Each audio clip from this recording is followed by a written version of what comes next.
बजवा विधानसभा में विधानसभा का उपचुनाव होगा। तमाम विरोधी दल के लोग आएंगे जिनकी राजनीति का आधार परिवारवाद है, जातिवाद है और तुष्टीकरण है, भ्रष्टाचार है, माफियाओं का संरक्षण करना है, अपराधियों का संरक्षण करना है। ऐसे दल के लोग आपके बीच में आते होंगे, लेकिन हमें सतर्क रहना, सावधान रहना। आप विश्वास रखना, अभी भी वर्तमान में भी देश और प्रदेश में भारतीय जनता पार्टी की सरकार है और आप सबके आशीर्वाद से आने वाले समय में भी भारतीय जनता पार्टी की ही सरकार रहेगी। 2027 का विधानसभा चुनाव होने से पहले उत्तर प्रदेश के 10 विधानसभाओं में उपचुनाव होने हैं। जब भी उपचुनाव होगा, बताइए कमल खिलाओगे कि नहीं खिलाओगे? दोनों हाथ उठाकर बताओ ना, खिलाओगे ना? अगर आएंगे झूठ बोलने वाले, कहेंगे संविधान खतरे में है, संविधान को खतरा हो सकता है क्या गरीब माँ बाप के बेटे के रहते हुए? हो सकता है क्या? आरक्षण को लूटने वाले, जिन्होंने आरक्षण नहीं दिया था, उसके लिए एक लंबी लड़ाई हुई थी। आज आरक्षण को कोई आंख नहीं दिखा सकता, कोई आंच नहीं पहुंचा सकता। ये मोदी जी की गारंटी की बात मैं आप तक पहुंचा रहा हूं। अभी वो अमेरिका जिनकी चर्चा भी हमारे असीम जी भी कर रहे थे, दुनिया के किसी देश में जाएंगे, किसी प्रदेश में जाएंगे, जा करके देश के खिलाफ विस्फमन करने का काम करेंगे। आज कहते हैं हम आरक्षण और संविधान को खतरा नहीं होने देंगे। अरे राहुल गांधी जी और श्री अखिलेश यादव जी, आज आपको अखिलेश यादव जी को तो पीडीए याद आता है, लेकिन ये उत्तर प्रदेश के मुख्यमंत्री थे। किसी को याद है कि नहीं याद है? याद है? जब ये मुख्यमंत्री थे इनको पीडीए याद आया था क्या? आया था क्या? इनको सत्ता चाहिए, इसलिए पीडीए की बात करते हैं। और श्री राहुल गांधी जी, आप मनमोहन सिंह जी की अगुवाई में 10 साल देश की सरकार चलाए हो, लेकिन देश को डुबोने के सिवा कुछ नहीं किया। आज प्रधानमंत्री मोदी जी के नेतृत्व में आत्मनिर्भर भारत बन रहा है। दुनिया की तमाम ताकतें जो नहीं चाहते कि भारत आत्मनिर्भर बने, जो नहीं चाहते भारत की माताएं बहनें भी कमाई करें, जो नहीं चाहते कि देश के नौजवान भी आगे बढ़ें, वह सब चाहते हैं कि अमेरिका में सामान बने, चीन में सामान बने, विदेश में सामान बने और भारत में बिके। लेकिन मोदी जी ने कहा है कि हम आत्मनिर्भर भारत, अर्थात हमारी, जब समाजवादी पार्टी की सरकार थी तो गुंडागर्दी थी कि नहीं थी? जोर से बताओ, थी कि नहीं थी? अभी लोकसभा का चुनाव हुआ, समाजवादी पार्टी कुछ लोकसभा सीटों में जीत गई। जहां पर ये जीते हैं वहां उपद्रव शुरू हो गया, अराजकता शुरू हो गई, जमीनों पर कब्जे शुरू हो गए, हमारी बहन बेटियों पर अत्याचार शुरू हो गए, जमीनों पर कब्जा करने की कोशिश कर रहे हैं। और जब पुलिस कार्रवाई करती है तो चिल्लाते हैं बड़ी जोर से कि पुलिस कार्रवाई क्यों कर रही है।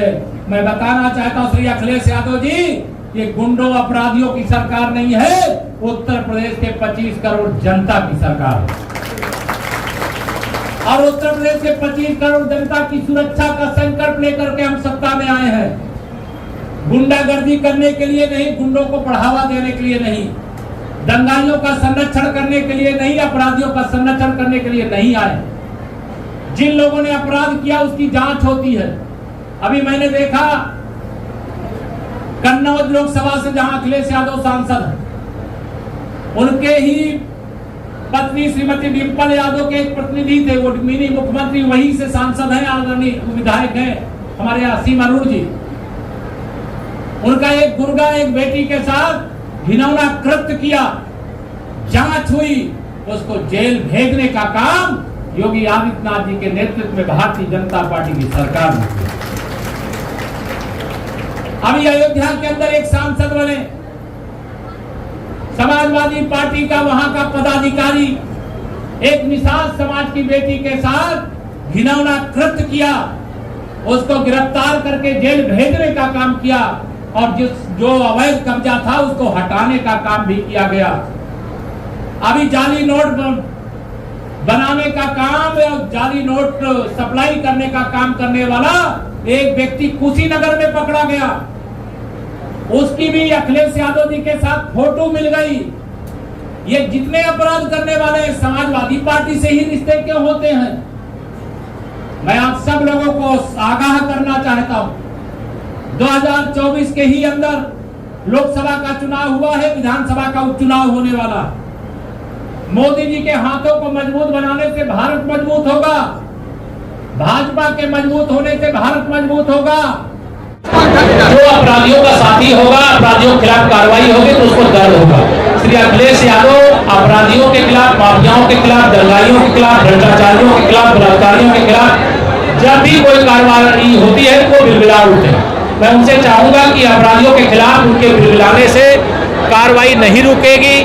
जो दोषी होगा कानून के हिसाब से उसको दंड मिलेगा, सजा मिलेगी और सरकार इसके लिए कृत संकल्प है। हरियाणा में एक बार फिर राहुल गांधी ने आरक्षण और संविधान को लेकर के जब 60 साल सत्ता में कांग्रेस थी तब इन लोगों को न आरक्षण याद आया, न पिछड़ा याद आया, न दलित याद आया, न आदिवासी याद आया।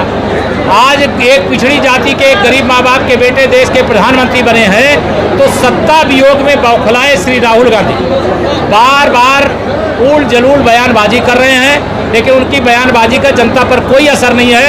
हरियाणा में भाजपा तीसरी बार सरकार बनाने जा रही है। उत्तर प्रदेश में कम सीटें आने का एक कारण था कि देश में टिकट का घोषणा होगा, प्रत्याशियों को कम समय मिला था। 10 उपचुनाव जो होने जा रहे हैं, क्या इसमें कोई डेडलाइन? आप चिंता मत करिए, हम लोगों ने सब तैयारी कर ली है। कुछ चीजें ऐसी होती है जो बताई नहीं जाती। कब तक लगभग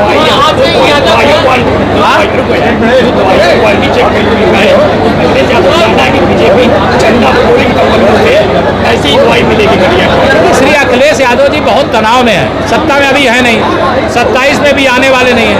27 में सपा समाजवादी पार्टी बन जाएगी। इसे बौखलाहट में वो उल्टा सीधा बोलते रहते हैं।